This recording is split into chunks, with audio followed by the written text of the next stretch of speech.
3 में यहाँ पर देखेंगे थी कि आपका जो चैप्टर 3 है वो नेशनल इनकम से रिलेटेड है, मतलब हम नेशनल इनकम कैसे कैलकुलेट करेंगे। तो उसके हमने कुछ चीज़ें हमने पहले वाली वीडियो में देख लिया था, जैसे कि हमारा डोमेस्टिक टेरिटरी, उसके बाद normal residence, citizenship, factor income, transfer income. आज हम आगे और कंटिन्यू करेंगे उसमें कौन कौन सी चीज़ें आती हैं, ठीक है। तो चलिए यहाँ पर पहले हम बेसिक कुछ चीज़ें पढ़ते हैं, फिर बाद में मैं आपको ये बताऊँगी ये चीज़ें हमने क्यों पढ़ी, ठीक है, मतलब हम जो ये पढ़ रहे हैं उसका आगे क्या बेनिफिट है। तो यहाँ पर पहले हम सिंपली देखते हैं कुछ टॉपिक्स को। यहाँ पर मैंने ले रखा है ग्रॉस एंड नेट वैल्यू। अब ग्रॉस और नेट वैल्यू क्या होती है, देखिए ग्रॉस और नेट वैल्यू का मतलब होता है, ग्रॉस वैल्यू का मतलब होता है परचेजिंग वैल्यू। ग्रॉस वैल्यू का मतलब परचेजिंग वैल्यू, मतलब वो वैल्यू जिस वैल्यू पर मैंने कोई सामान खरीदा था। उसके बाद होता है नेट वैल्यू। नेट वैल्यू का मतलब आज की मैंने जो सामान खरीदा था और जिस वैल्यू पर खरीदा था, that is my gross value. और उस सामान की आज जो कीमत है, आज मार्केट प्राइस जो है उसका, that is known as net value, ठीक है। इसका एक एग्जांपल लेते हैं। देखिए अ मोबाइल ऑफ ₹10,000, आपने सपोज मोबाइल परचेज किया 10,000 का, या XYZ आप कुछ भी ले सकते हैं। आफ्टर 2 ईयर इट बिकम्स ₹8,000, क्या हो सकता है उससे भी डाउन चला जाए। तो यहाँ पर आता है एक मोबाइल हमने लिया 10,000 का और आफ्टर 2 ईयर्स, हम यहाँ पर मोबाइल का जस्ट एग्जांपल लिया है। अब मैं आपसे पूछूं कि भाई अगर आप कोई भी चीज़ लेते हो तो आफ्टर सम ईयर या आफ्टर सम मंथ क्या वो चीज़ उतने की ही बिकेगी जितने की आपने ली थी? नहीं, ठीक है, उसकी वैल्यू कुछ ना कुछ कम हो जाती है। क्यों कम हो जाती है? क्योंकि भाई हम उसका यूज़ करते हैं, ठीक है, या तो उसको हम नॉर्मल वेयर एंड टेयर करते हैं, वो यूज़ करते करते पुराना हो जाता है, या मार्केट में और अच्छी टेक्नोलॉजी आ जाती है, ठीक है। तो यहाँ पर देखिए हमारा जो मोबाइल था वो 10,000 का था, 2 साल बाद उसकी कीमत कितनी रह गई? 8,000। 8,000 मतलब 2,000 रुपये कम हो गए। यहाँ पर देखिए 10,000 का हमारा मोबाइल था, या आपने जो भी कमोडिटी ली है वो थी, उसकी वैल्यू 10,000 थी, अब वो कितनी रह गई? 8,000, मतलब आपने खरीदा था उसे 10,000 में, सो that is the gross value. अब वो कितने का रह गया? उसकी मार्केट वैल्यू आज की क्या है? 8,000, that means it is the net value. दोनों के बीच में डिफरेंस कितना है? 2,000 का। अगर मैं 10,000 में से 2,000 माइनस कर दूं तब कहीं जाके 8,000 आएगा। मतलब मेरे सामान जो मैंने अपना कुछ भी कमोडिटी 10,000 की खरीदी थी, आज वो 8,000 की है, उसकी 2,000 की कीमत गिर गई। ये जो 2,000 रुपये की कीमत जो गिरी है, दैट इज डेप्रिसिएशन। डेप्रिसिएशन इसको कहते हैं, ठीक है। तो यहाँ पर हमारा हम फॉर्मूले बनाना सीख रहे हैं, इन फॉर्मूले के बेसिस पर आपका न्यूमेरिकल आएंगे आगे, ठीक। तो यहाँ पर देखिए अब यहाँ पर हमारा आता है ग्रॉस और नेट। तो अगर मैं आपसे कहूँ ग्रॉस से नेट पर जाने के लिए हमें क्या करना पड़ा? हमें माइनस डेप्रिसिएशन करना पड़ा। तो देखिए भाई मैंने आपको लिखा है ग्रॉस से नेट पर जाने के लिए हमें क्या करना पड़ा? Minus depreciation. और नेट से ग्रॉस पे आने के लिए अगर मुझे 8,000 से 10,000 पर आना है तो मुझे क्या करना पड़ेगा? भाई 2,000 ऐड करने पड़ेंगे, डेप्रिसिएशन ऐड करनी पड़ेगी। तो यहाँ पर नेट से ग्रॉस पर आने के लिए मुझे क्या करना पड़ा? Plus depreciation. ये हो गया हमारा फर्स्ट फॉर्मूला, ठीक है, याद रहेगा। ग्रॉस से नेट पर जाने के लिए माइनस डेप्रिसिएशन और नेट से ग्रॉस पर आने के लिए प्लस डेप्रिसिएशन। अच्छा, डेप्रिसिएशन के और भी कुछ नाम होते हैं, बहुत सारे आपके उसमें नेम्स दे रखे हैं। तो depreciation is also known as current replacement cost, replacement cost of fix factor and consumption of fix factor. इन नामों से भी डेप्रिसिएशन को जाना जाता है। आपका जो न्यूमेरिकल आता है उसमें आपको काफ़ी सारी चीज़ें दे रखी होंगी, डेप्रिसिएशन भी दिया होगा, बट हो सकता है वो डेप्रिसिएशन के नेम से ना हो, इनमें से कोई एक नाम से हो, ठीक है। नेक्स्ट क्या होता है हमारा? डोमेस्टिक एंड नेशनल इनकम, ठीक है। डोमेस्टिक और नेशनल इनकम सिंपल। डोमेस्टिक मतलब हमारी घरेलू इनकम जिसको हम कहते हैं, नेशनल मतलब पूरे राष्ट्र की। अच्छा, यहाँ पर हमारा घर से मतलब नहीं है कि हमारे घर की इनकम कितनी है, यहाँ पर डोमेस्टिक इनकम का मतलब है income with in geographical boundaries. India में या किसी भी देश के अंदर उसकी जोग्राफिकल बाउंड्रीज के अंदर जितनी भी प्रोडक्शन हो रहा है, जितने भी गुड्स एंड सर्विसेज प्रोड्यूस हो रहे हैं, सेल हो रहे हैं, उससे जितनी भी इनकम हो रही हो, so that is known as domestic income of that country. अभी वहाँ पर हम एक्सपोर्ट इम्पोर्ट की बात नहीं कर रहे हैं, ठीक है। अभी हम क्या बात कर रहे हैं? किसी भी देश के अंदर जितनी भी ट्रांजैक्शन हो रही हैं उससे उस देश को जितनी इनकम हो रही है, that is known as domestic income of that country. चलिए, ये तो हो गई घरेलू इनकम, किसी देश के अंदर की इनकम। अब क्या आता है? नेशनल इनकम, पूरे देश की राष्ट्रीय इनकम की बात करते हैं, ठीक है।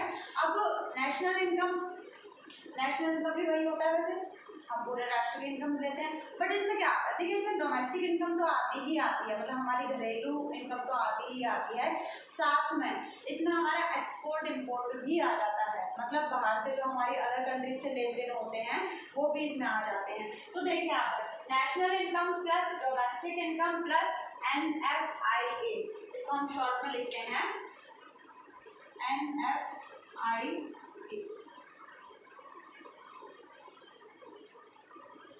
अच्छा, NFIA का क्या मतलब होता है, डोमेस्टिक इनकम जो हमारी घरेलू इनकम थी वो तो हमने ऐड कर ली।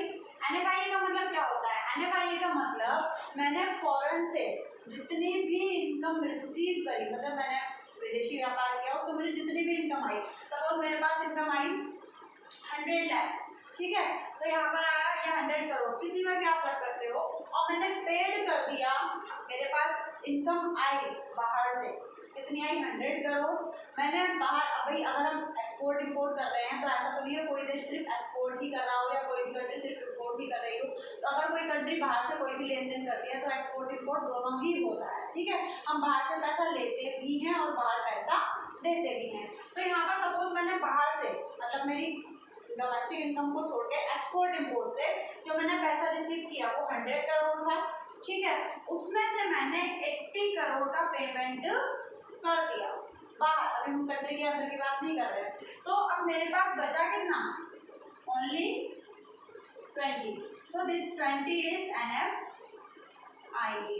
एक बात और, जहाँ पर भी नेट लग रहा है दैट मीन्स वो वैल्यू कहीं ना कुछ कैलकुलेट होकर निकली है, ठीक है, तो net factor income from abroad का मतलब है कि हमारे पास जितनी भी अब्रॉड से इनकम आई वो हमने ली, उसमें से हमने जितनी भी अब्रॉड को पेमेंट किया उसमें को हमने पहले माइनस कर दिया और जितना बचा that is our NFIA, net factor income from abroad, बाहर से प्राप्त की गई फैक्टर इनकम। अगर इस इनकम को हम अपनी डोमेस्टिक इनकम में मिला दें तो हमारे पास ऑल ओवर नेशनल, हमारे पूरे राष्ट्र की जो इनकम है वो आ जाती है, ठीक है। डोमेस्टिक मतलब विद इन ज्योग्राफिकल बाउंड्री और नेशनल का मतलब डोमेस्टिक प्लस NFI, मतलब हमने घरेलू इनकम तो ली ही ली, साथ ही बाहर का जो भी हम एक्सपोर्ट इंपोर्ट कर रहे हैं उसको भी कैलकुलेट करके यहाँ पर प्लस कर दिया। और जरूरी नहीं है आपके NFI हमेशा प्लस में ही आए, हो सकता है ये माइनस में भी आ जाए, क्योंकि कभी कभी आपको क्या दिया होता है, आपको रिसीव नहीं दिया, बच्चे इसमें कंफ्यूज हो जाते हैं, आपको NFIA नहीं दिया, उसकी जगह पे आपको रिसीव भी नहीं दिया, सिर्फ पेड दिया है कि आपने बाहर 70 लाख रुपीज पे किए, अब 70 लाख पे किए, रिसीव तो कुछ हुआ नहीं, तो इसमें आपको कुछ नहीं करना, आपको बस ये फॉर्मूला याद रखना है, रिसीव नहीं हुआ लीव इट, रिसीव नहीं हुआ तो उसकी जगह आप क्या लिख देंगे 0। आपने पे किया 70 लाख का, 70 लाख पे किया तो भाई उसको इस तरीके से लिख दो, आपका आंसर किस में आएगा, माइनस में, भाई आपने पेमेंट करी, इनकम कुछ हुई नहीं, तो ऑब्वियस सी बात है यहाँ पर आपका जो NFI है वो किस में आएगा, माइनस में, ठीक है। तो यहाँ पर अगर आपको कोई एक चीज दी हो तो उसमें प्रॉब्लम, मतलब ज्यादा सोचने वाली बात नहीं है, आप सिर्फ एक फॉर्मूला याद रखो, रिसीव माइनस पेड, अगर रिसीव दिया है पेड नहीं दिया तो भी कोई दिक्कत नहीं है, रिसीव की जगह उसकी वैल्यू लिखो, पेड की जगह 0, ठीक है। तो यहाँ पर बस आपको इतना से याद रखना है। अब यहाँ पर आपका आता है डोमेस्टिक, और अभी हमारा बन गया सेकंड फॉर्मूला, सेकंड फॉर्मूले में हमारा क्या आता है, डोमेस्टिक इनकम हमारे पास है, डोमेस्टिक से अगर मुझे नेशनल इनकम निकालनी है, डोमेस्टिक से अगर नेशनल इनकम निकालनी है तो मुझे क्या प्लस करना पड़ेगा, NFIA, net factor income from abroad. अगर मैं डोमेस्टिक में अपनी घरेलू इनकम में बाहर की इनकम और मिला दूं तो मेरे पास नेशनल इनकम आ जाएगी, ठीक है। और अगर मुझे ऑलरेडी नेशनल इनकम दी है तो नेशनल में तो NFIA इंक्लूड होगा, अगर मुझे नेशनल दिया और मुझे डोमेस्टिक पे जाना है तो मैं उसमें से NFIA क्या कर दूंगी, माइनस, सिंपल, ठीक है। चलिए नेक्स्ट आता है factor cost and market price. अब देखो फैक्टर कॉस्ट और मार्केट प्राइस मैं आपको सिंपली बताती हूँ। फैक्टर कॉस्ट का मतलब आपने जो सामान बनाया उसकी कॉस्ट, कितने का आपके यहाँ सामान बना, और मार्केट प्राइस का मतलब है आपने जितने में उसे मार्केट में सोल्ड आउट किया, सिंपल सी बात, ठीक है। तो यहाँ पर आता है हमारा सपोज भी प्रोड्यूस कॉमोडिटी, हम एक कॉमोडिटी प्रोड्यूस कर रहे हैं जो कि हमारे यहाँ कितने में प्रोड्यूस हो रही है, 10 रुपीज़ में, उसकी लागत 10 रुपए की है, अब हम 10 में तो उसे बेचेंगे नहीं, हम उसे कितने में बेच रहे हैं, 12 रुपये में। अब देखिए अगर हम बिजनेस कर रहे होते, तो हम इकोनॉमिक्स पढ़ रहे हैं, अगर हम यहाँ पर बिजनेस कर रहे होते तो ये 10 और 12 के बीच में जो 2 रुपीज़ का डिफरेंस है that is our profit. But हम यहाँ पर बिजनेस नहीं कर रहे हैं, हम यहाँ पर इकोनॉमिक्स पढ़ रहे हैं, मैक्रो इकोनॉमिक्स, हम नेशनल इनकम निकालने की बात कर रहे हैं। तो हम ये मानकर चलते हैं ये 10 और 12 रुपये में, यहाँ पर मैंने लिख रखा है देखिए 10 रुपये मेरी फैक्टर कॉस्ट है, मैंने उसे 12 रुपये में बेचा, 12 rupees is my market price. अब दोनों में डिफरेंस कितना है? 2 रुपीज़ का, ठीक है। तो ये 2 रुपीज़ मेरे लिए NIT है, NIT का मतलब होता है नेट इनडायरेक्ट टैक्स। यहाँ पर भी नेट लगा है, मतलब कुछ ना कुछ कैलकुलेट होगा, ठीक है। अब नेट इनडायरेक्ट टैक्स का मतलब क्या है? वैसे तो ये मेरा प्रॉफिट होना चाहिए, बट हम इकोनॉमिक्स में प्रॉफिट को कंसिडर नहीं करते। हम क्या कहते हैं, 10 रुपये का मैंने सामान बनाया, अब जो 10 रुपये का मैंने सामान बनाया है उस पर मुझे गवर्नमेंट को भी तो कुछ टैक्स देना पड़ेगा, ठीक है। सपोज अब 10 रुपये का जो मैंने सामान बनाया उस पर मुझे 2 रुपये का टैक्स देना है गवर्नमेंट को, तो मेरे लिए कितने का पड़ गया? 12 रुपये का, ठीक है। अब वो 2 रुपये का टैक्स जो मुझे गवर्नमेंट को देना है वो प्रोड्यूसर अपनी जेब से तो भरेगा नहीं, वो किससे लेगा? कस्टमर से। इसलिए वो 10 रुपये में 2 रुपये का इनडायरेक्ट टैक्स ऐड करके हम मार्केट में उसे बेचते हैं, ठीक है। चलिए, तो ये हमारा 10 रुपये का हमारा सामान बना, दैट इज फैक्टर कॉस्ट। उसमें हमने 2 रुपये और ऐड कर दिए नेट इनडायरेक्ट टैक्स के जो हमें गवर्नमेंट को देने हैं, और वो हमने टोटल कितने रुपए का सामान बेचा? 12 रुपये का, that is our market price. Simple, ये हमारा बन गया तीसरा फॉर्मूला। फैक्टर कॉस्ट में अगर फैक्टर कॉस्ट से मुझे मार्केट प्राइस पर, मतलब फैक्टर कॉस्ट से अगर मुझे मार्केट प्राइस पर जाना है 10 से 12 पर, तो ऑब्वियसली बात है मुझे +2 करना पड़ेगा। तो +2 करना पड़ेगा, तो ये +2 क्या है मेरा? NIT। फैक्टर कॉस्ट से मार्केट प्राइस पर जाने के लिए हम क्या करेंगे? Plus NIT। और 12 से 10 पर आने के लिए -2, सिंपल। मार्केट प्राइस से फैक्टर कॉस्ट पर आने के लिए -NIT। अब NIT मैंने आपको कहा था यहाँ पर भी नेट लगता है, कुछ ना कुछ कैलकुलेट होके आता है। तो यहाँ पर इसका फॉर्मूला होता है नेट इनडायरेक्ट टैक्स का, मैं यहाँ पर लिख दूँ नेट इनडायरेक्ट टैक्स, इसको हम कहते हैं नेट इनडायरेक्ट टैक्स, ठीक है। NIT का मतलब नेट इनडायरेक्ट टैक्स, और इसका फॉर्मूला होता है आपका इनडायरेक्ट टैक्स माइनस सब्सिडी। क्योंकि यहाँ पर हम टैक्स की बात करते हैं, इनडायरेक्ट टैक्स की, तो देखिए अगर हम गवर्नमेंट को कोई टैक्स पे करते हैं तो गवर्नमेंट हमें सब्सिडी भी देती है, ठीक है। तो जितना हम गवर्नमेंट को पे कर रहे हैं टैक्स, उसमें से पहले हम सब्सिडीज, जो गवर्नमेंट हमें सब्सिडीज दे रही है उसको हम माइनस करते हैं, तब कहीं जाके हमारे पास आता है नेट इनडायरेक्ट टैक्स की हमें एक्चुअल में। अब सपोज हमें गवर्नमेंट को देने हैं 100 रुपीज़, सपोज, ठीक है, एज अ टैक्स हमें 100 रुपीज़ गवर्नमेंट को देने हैं टैक्स के रूप में। गवर्नमेंट मुझे 20 रुपीज़ की सब्सिडी दे रही है, मेरे बैंक अकाउंट में आ रही है 20 रुपीज़ की सब्सिडी। तो अगर मैं 100 रुपये उनको दे रही हूँ और गवर्नमेंट वापस मुझे कितना कर रही है? 20 रुपये, तो एक्चुअल में तो 80 रुपीज़ ही पे हुए। एक्चुअल में जो इनडायरेक्ट टैक्स पे हुआ वो कितने का हुआ? 80 रुपीज़ का, ठीक है। तो बस यही वही हमें यहाँ पर दिखाना है। नेट इनडायरेक्ट टैक्स का मतलब होता है इनडायरेक्ट टैक्स माइनस सब्सिडीज, ठीक है। ये तीनों फॉर्मूले हो गए हमारे, एक बार रिव्यू कर लेते हैं। ग्रॉस से नेट पर जाने के लिए माइनस डेप्रिसिएशन, नेट से ग्रॉस पर जाने के लिए प्लस डेप्रिसिएशन, डोमेस्टिक से नेशनल पर आने के लिए प्लस NFIA, और नेशनल से डोमेस्टिक पर जाने के लिए माइनस NFIA। NFIA का फॉर्मूला क्या होता है?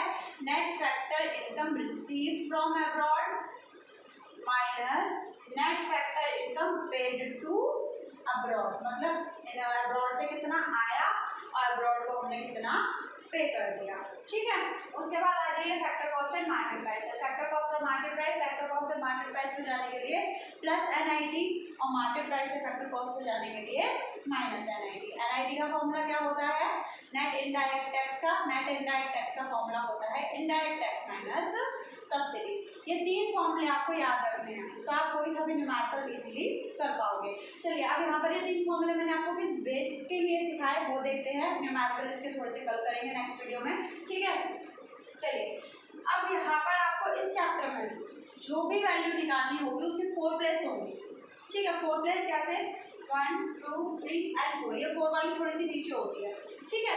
अब यहाँ पर देखो, फर्स्ट वैल्यू जो आपके फर्स्ट नंबर पर जो वैल्यू होती है वहाँ पर या तो G लिखा होगा या N लिखा होगा, जी या एन। जी या एन का मतलब ग्रॉस या नेट। तो ग्रॉस और नेट के बारे में भी हमने यहाँ पर पढ़ लिया, ठीक है। चलिए सेकंड प्लेस की वैल्यू पर, सेकंड प्लेस पर आपको दो चीजें मिलेंगी, बी या फिर एन, मतलब डोमेस्टिक या फिर नेशनल। नेशनल दी है तो डोमेस्टिक निकालना है, डोमेस्टिक दी है तो नेशनल निकालना है। इस सेकंड पर आपको ये दो चीजें मिलेंगी, ठीक है। थर्ड वाला हमारा फिक्स रहता है, दैट इज पी। पी का मतलब प्रोडक्ट, और ये ऑलवेज फिक्स रहता है, इसमें कभी भी कोई चेंज नहीं होता। उसके बाद फोर्थ वाला थोड़ा सा स्लाइटली नीचे होता है, नीचे मतलब अब ये जो नीचे है इस पर भी दो चीजें आती हैं, या तो आपको दे रखा होगा एमपी या दे रखा होगा एफसी, मतलब या तो मार्केट प्राइस या फिर फैक्टर कॉस्ट। फैक्टर कॉस्ट दिया है तो मार्केट प्राइस निकालना है, मार्केट प्राइस दिया है तो फैक्टर कॉस्ट निकालना है, सिंपल। चलिए अब यहाँ पर आपको दे रखा है, अब हमें सपोज नेशनल इनकम निकालनी है, हम प्रॉपर न्यूमेरिकल भी लेंगे, पहले इसको थोड़ा सा बेसिक समझते हैं। नेशनल इनकम हमें निकालना है। अब नेशनल इनकम को ऑलवेज हम क्या कहते हैं, एनएनपी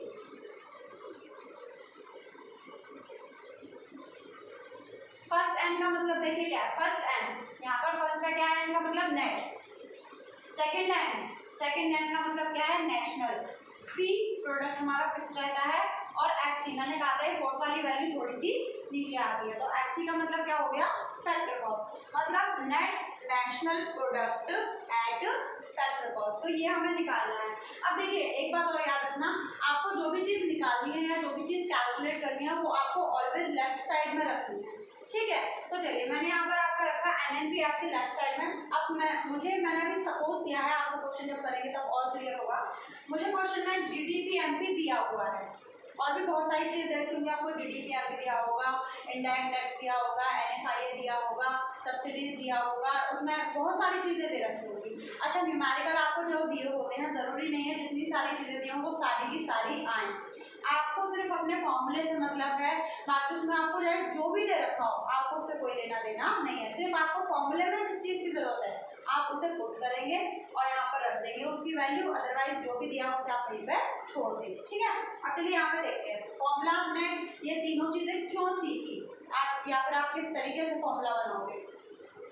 एनएनपीआर से मुझे कैलकुलेट करना है, यहाँ पर मुझे क्या दे रखा है, जीडीपी एमपी, और भी चीज़ें दे रखी होंगी, बट आपको ये बस पता करना है और क्या उसमें प्लस करना है, क्या इसमें माइनस करना है। तो देखिए हमेशा जो चीज़ हमें ढूंढनी है हम उसकी तरफ जाते हैं। तो मुझे क्या ढूंढना है, एनएनपीआर से, तो मैं ऑलवेज किसकी तरफ जाऊंगी, लेफ्ट की तरफ।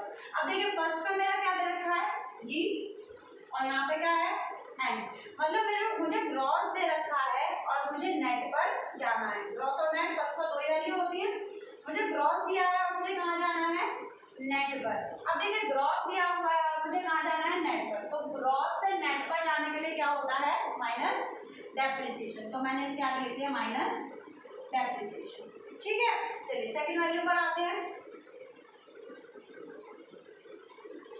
सेकंड हमें दे रखी है डोमेस्टिक, ये आपको गिवन है, ये हमें निकालनी है, ठीक है, जो निकालनी है उसकी तरफ पढ़ना है, डोमेस्टिक। और सेकंड प्लेस पर यहाँ पर क्या है, एन, मतलब सेकंड प्लेस पर या तो आपका डोमेस्टिक होगा या फिर नेशनल, ठीक। तो यहाँ पर हमें डोमेस्टिक दिया है और हमें जाना कहाँ है, नेशनल पे, डोमेस्टिक से नेशनल पे। तो डोमेस्टिक से नेशनल पर जाने के लिए प्लस एनएफआई प्लस